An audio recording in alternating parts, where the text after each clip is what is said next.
No tak co? Jako...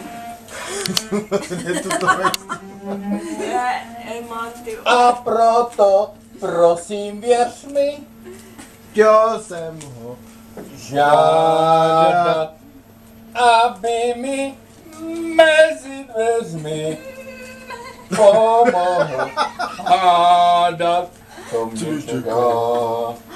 A ne mi, ne,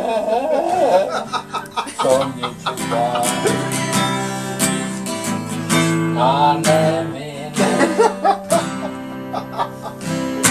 Pak hlídali jsme oblohu, pozorují se táni, obojí se opohu a hraní na vojáky.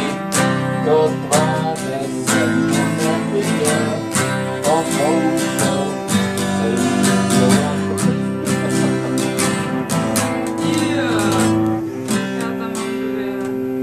Poletovat a proto prosím, chtěl jsem tak, aby mi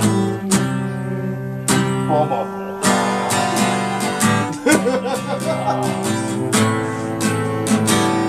A nevíme,